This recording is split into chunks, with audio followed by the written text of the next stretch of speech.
প্ৰশ্নটো চাব কি কৈছে যদি q by p is equal to 1/4 তেন্তে p plus q by p minus q is equal to কিমান হ'ব এটো আমাক উলিয়াবলৈ দিছে মানে এটো অংক কৰিবৰ বাবে আমি কি জানিব লাগিব যোজন বিজনৰ যেটো সূত্ৰ আছে হেতু আমি ভালকে জানিব লাগিব মানে সাপোজ যোজন বিজন কেনেকুৱা হয়তো আপোনালোক বহুত জানে না জানিব পাৰে কিছুমানে চাওক কি আছে প্ৰক্ৰিয়াটো সাপোজ কি আছে আমাৰ p by q এটা কি আছে ভগ্নাংশ আছে মানে p by q is equal to suppose কি আছে আমাৰ suppose 5/3 কিবা এটা আছে ধৰক ঠিক আছে p by q দিয়া আছে এতিয়া যোজন বিজন যেটা আপুনি ফৰ্মুলাটো ইউজ কৰিব যোজন বিজন প্ৰক্ৰিয়া যেটা ইউজ কৰিব তেতিয়া চাব লাগিব ওপৰত কি আছে মানে ভগ্নাংশৰ ওপৰত কি আছে p তো p টো আগত লিখিব মানে প্লাস তাৰ পিছত তলৰটো লিখিব ঠিক তেনেদৰে যেটা তলৰখিনি লিখিম যেতিয়া আমি কি লিখিম হৰ লিখিম তথাপি তাত কি হ'ব আমি প্ৰথমত ওপৰত কি আছে চাব লাগিব p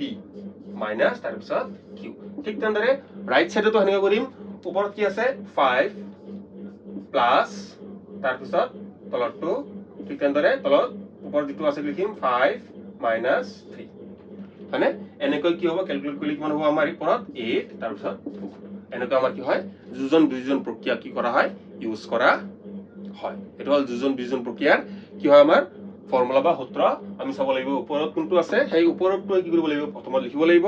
হয়নে সব ওপৰত তলত এখিনিত আমি যেটা লিখিছো যোজন বিজন প্ৰক্ৰিয়া যেটা ইউজ কৰিছো দুটাটা কি আছে p টো কিন্তু ফাৰ্ষ্টত লিখিছো যেটো ওপৰত থাকিব তাক আমি ফাৰ্ষ্টত লিখিম হয়নে ভুলতে কিন্তু q টো ফাৰ্ষ্টত লিখি নিদিব মানে p ৰ পৰা কি হ'ব আমাৰ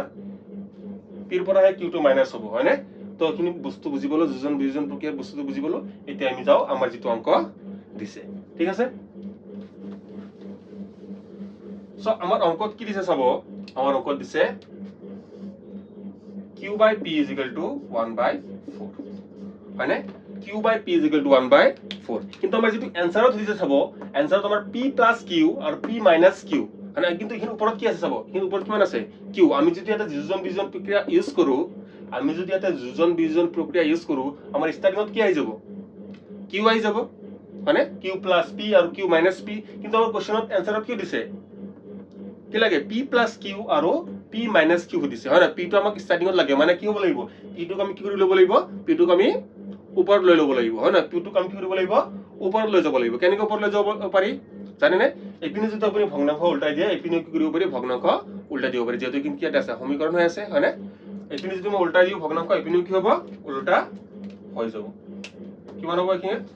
এখিনি যদি উল্টাই দিও কিমান হ'ব p by q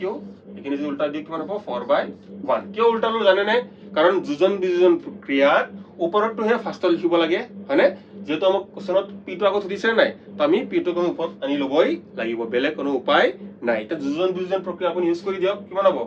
p plus q p minus q হয়নে কিমান হ'ব 4 plus 1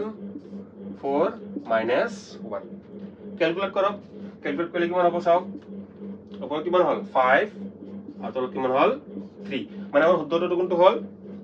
আমাৰ সূত্ৰটো হল অপচন এ 5/3 মানে এতিয়া চাব